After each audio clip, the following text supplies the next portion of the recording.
Good morning. It's 10:30 on Thursday, May the something. I can't remember the date, I'll put it down there. I'm just coming in to Wellow Trekking Centre at the end of the Two Tunnels Greenway from Bath.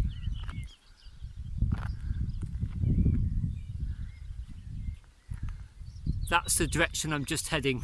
I'm only about 4 miles from my home in Bath, but this is spectacular here. Today I'm out to do a little bit of exploring. To be more precise, I'm going to try and find the portal of Wellow Canal Tunnel, a disused tunnel. I only discovered it existed a few days ago, which is typical of me. I was actually researching something completely different, stumbled across this existence, and it's intrigued me. I've used a Historic England website which confirms it existed, and it gives me roughly the location, but it doesn't really give me much detail about whether it's accessible to the public or not, so I'm not going to trespass, that's for sure. I may have to ask a few people, I may even have to knock on the door to see if it's okay to go and have a look. So just a brief history about the Somerset Coal Canal. It was serving the Mendip coalfields, which at their height had over 80 collieries. The coalfield was in competition with the South Wales pits at the time, which were also transporting a lot of their coal across the Bristol Channel into Bristol and Bath. So if you can imagine a pitchfork on its side, there was two arms to the Somerset Coal Canal, which basically started just over yonder of that hill.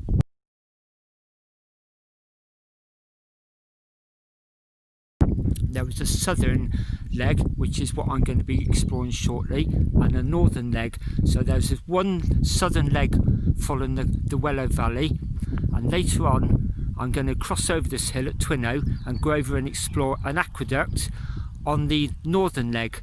Both canals joined at Midford, and then there was a spur which linked it to the Kent and Avon Canal at Dundas near Bath. The idea was to get the coal into Bath, or turn right there and serve Wiltshire and possibly London as well.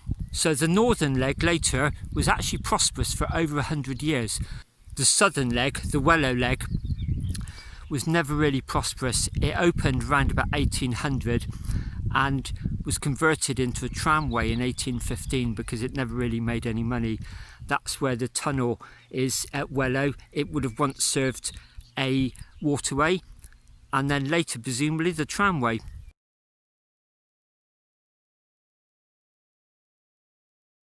I'm just going to cycle a few hundred yards to the entrance of Wellow Trekking Centre. That's where the Two Tunnels Greenway ends. Divert onto the main road that goes through Wellow, and just as I enter the village, opposite St Julian's Church, that's where the location is.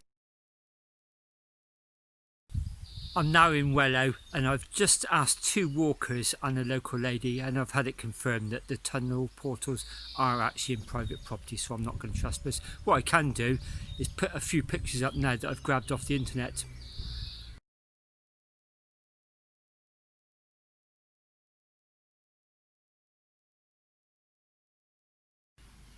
Part 2 of today's little recce is I'm going to go up Twinnow Hill now. This is a real beast of a hill, and it'll cross me from the Wellow Valley over into Cam Valley. Then I'm going to drop down to Midford, very briefly take a left on the main road, and then an immediate left, and that would drop me down steeply towards Coombe Hay. And down there's an aqueduct for the Somerset Coal Canal, which I believe has been restored since my last visit, so I'm going to head there now.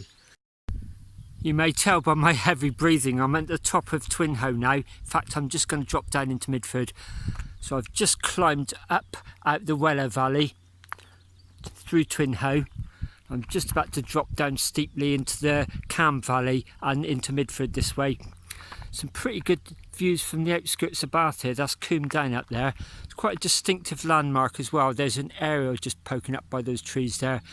You will see that as you come in from Radstock along the A367 into Odddown Bath. I've just descended from Twinnow, coming in this direction towards Midford. Just as I get to the main road at Midford, you pass this pretty dramatic sight. You go right underneath the old Somerset and Dorset Railway viaduct at Midford. In fact, that's part of the Two Tunnels Greenway.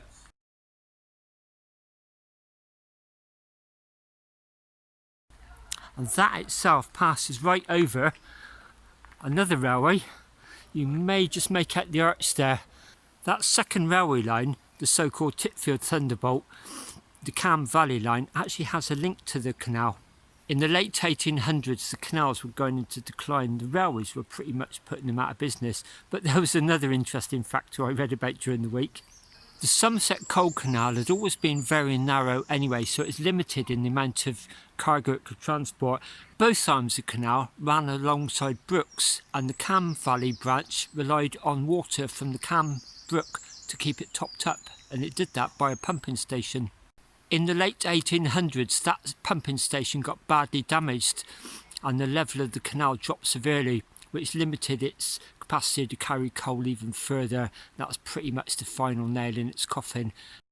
In a final twist of fate and the ultimate irony, the Somerset Dorset Railway and the GWR Railway, they both bought the two arms of the former canal and built railways on top of them. So not only did they help put them out of business, they profited from their decline.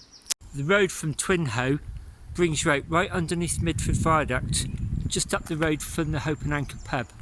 I'm just going to ride up this hill about 100 yards or so, just up past where that car is, turn left there, down towards my second destination of today, Midford Aquaduct. After about 150 yards on that main road, you take this left hand turn, and I'm just going to drop down here to the bottom of this very steep hill, lock my bike up and then walk across the field to see the aqueduct. To view the aqueduct on a bicycle, you will actually need to bring a lock. I've just locked my bicycle up at the bottom of that steep hill, climbed over a stile onto a footpath, and that brings you out after about 50 yards to this great view of the aqueduct. Just seen a couple of walkers along there. I think a lot of the canal path is actually retraceable.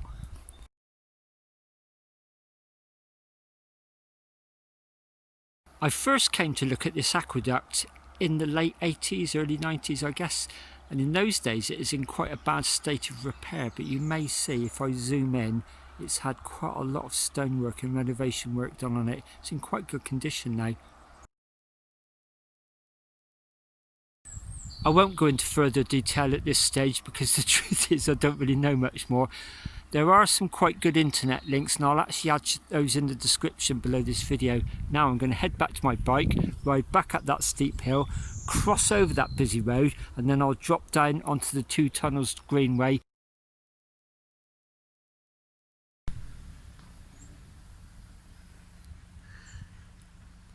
I'm now back on the Two Tunnels Greenway. I've really enjoyed a little bit of local exploring today. As I so often say on my videos, it's amazing what's on your doorstep that we all take for granted. Partially successful. I went to visit the aqueduct that I haven't seen for a few years now.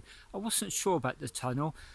It did answer the question why there was very little detail about it on the Historic England website, and the reason being it's on someone's private property, so that answers that question.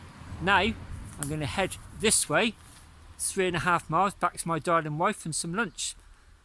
As usual, thanks so much for watching, and until next time.